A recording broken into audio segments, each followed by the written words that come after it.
She scrubbed their floors while they laughed at her minimum wage paycheck.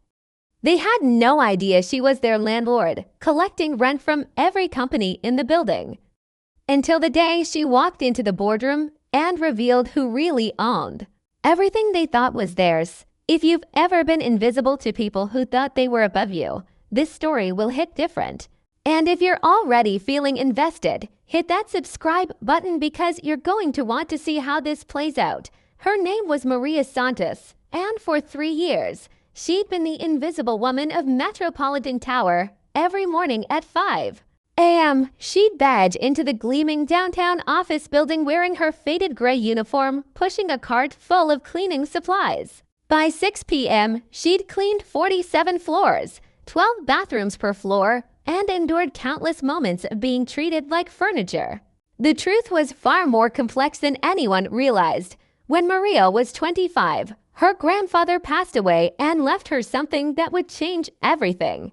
Not money, not property, but something far more valuable. A small, struggling cleaning company with one major contract. Metropolitan Tower, but her grandfather's real gift was hidden in a letter he'd left her. Mia, it read, "I've been cleaning these offices for 30 years. I've seen their business plans on their desks, heard their phone calls, watched their companies rise and fall. The smart money isn't in cleaning their mess. It's in owning the place where they make it." Attached to the letter was a detailed financial analysis he'd been working on for years. Metropolitan Tower was hemorrhaging money. The management company was corrupt, the owner was desperate to sell, and the tenants had no idea how precarious their situation really was. Maria spent 6 months studying that letter and developing a plan. Instead of trying to compete with the corporate world, she would infiltrate it. She would keep cleaning their offices while secretly preparing to buy their building. The cleaning contract gave her something invaluable: access. Every night, she saw which companies were thriving and which were failing. She read the contracts left on desks, overheard the phone calls about budget cuts, watched the late-night crisis meetings through conference room windows. While she mopped their floors, she was conducting the most expensive market research in the city. Within a year, she'd identified exactly which tenants would survive a management transition and which ones would need to be replaced. She knew their revenue, their growth patterns, their weaknesses. Information that would have cost a consulting firm hundreds of thousands of dollars to gather. But Maria was patient. She continued her routine, showing up every morning in her uniform. Enduring the daily humiliations that came with being invisible, there was James from the law firm on the 23rd floor who would leave messes just to watch her clean them up. "Earn that paycheck," he'd say with a smirk. There was Sandra from the marketing agency on floor 31 who treated her like she couldn't understand English. "Clean better," she'd say slowly and loudly, as if Maria were deaf. There was the entire accounting firm on floor 15 that would have loud conversations about these people while she cleaned around them, talking about work ethic and education as if she weren't standing 3 feet away. Every insult, every dismissive look, every moment of being treated like she didn't matter, Maria filed it all away. Because she knew something they didn't. During her lunch breaks, while they assumed she was eating a sandwich in the basement, Maria was actually in business meetings. She'd change out of her uniform in a bathroom on the ground floor, slip on a business suit she kept in her car, and meet with investors, lawyers, and real estate agents. By year 2, she'd secured the financing. By year 3, she'd completed the acquisition. Maria Santos now owned Metropolitan Tower, but she kept cleaning it. She wanted to understand exactly who she was dealing with before she revealed the truth. She wanted to see their character when they thought no one important was watching. The revelation came on a Tuesday morning in March. The building's management company had called an emergency meeting. Several major tenants were behind on rent, and there were rumors about potential evictions. Maria knew about the meeting because she'd been cleaning the conference room when they scheduled it. What they didn't know was that she'd also been the one to schedule it. The meeting was set for 10 a.m. in the main conference room on the 30th floor. Maria finished her morning cleaning routine, then disappeared into the bathroom where she kept her business suit. At 10:15, she walked into that conference room. The change in atmosphere was immediate. 23 business professionals who'd been arguing loudly went completely silent. They stared at her like she'd stumbled into the wrong meeting.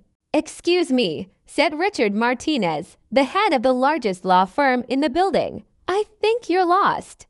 "This is a private meeting." "Actually," Maria said, setting her briefcase down on the table. "I'm exactly where I need to be." She opened the briefcase and pulled out a stack of documents. Property deeds, mortgage papers, lease agreements, everything with her name as the owner. "My name is Maria Santos," she said, looking around the room at faces that were slowly changing from confusion to recognition. "I'm your new landlord." The silence was deafening. James from the 23rd floor, the one who liked to make extra messes, was the first to speak. "This is impossible. You're the cleaning lady." "I am the cleaning lady," Maria agreed.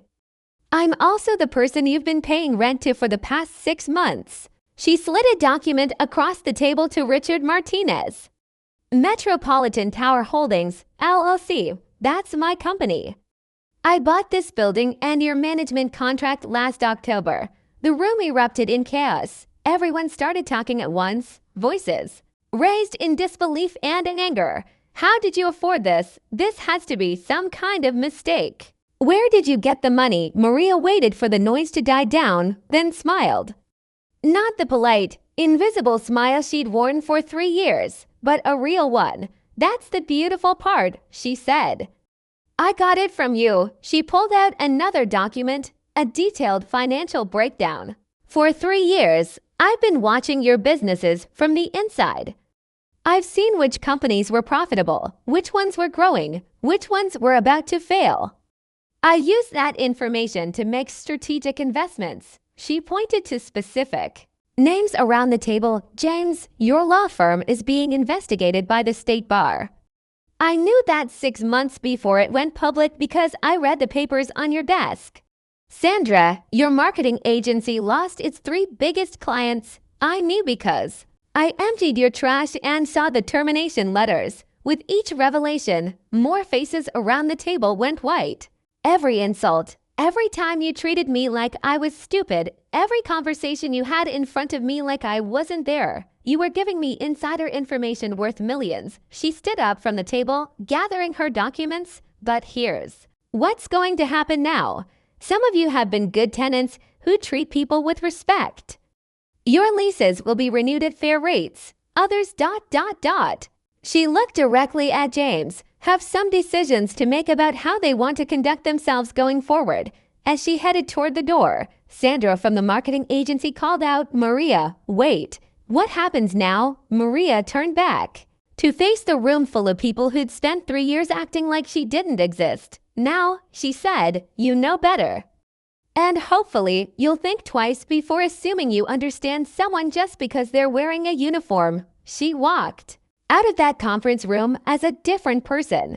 Not because anything had changed about her, but because everything had changed about how they saw her. 6 months later, Maria hired a professional cleaning crew for Metropolitan Tower. She still walked the halls every day.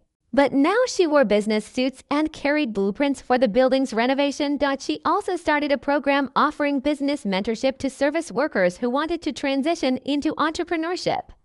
She called it the Invisible to Invincible program for people who understood that the best way to learn about power was to watch it from the inside. Her relationship with her tenants was different now. Not better or worse, just honest. They respected what she'd built, and she appreciated the ones who were trying to learn from their mistakes. But every now and then, when she walked through the lobby and saw how differently people treated her, in a business suit versus a uniform, she was reminded of her grandfather's wisdom. Real power doesn't announce itself. It doesn't need to. It just is. And sometimes the person you least expect to have it is the one who's been observing, learning, and building it quietly all along. If this story resonated with you, hit that subscribe button because there are more stories like this. Stories about people who were underestimated, overlooked, and invisible. only to prove that quiet strength often speaks the loudest of all.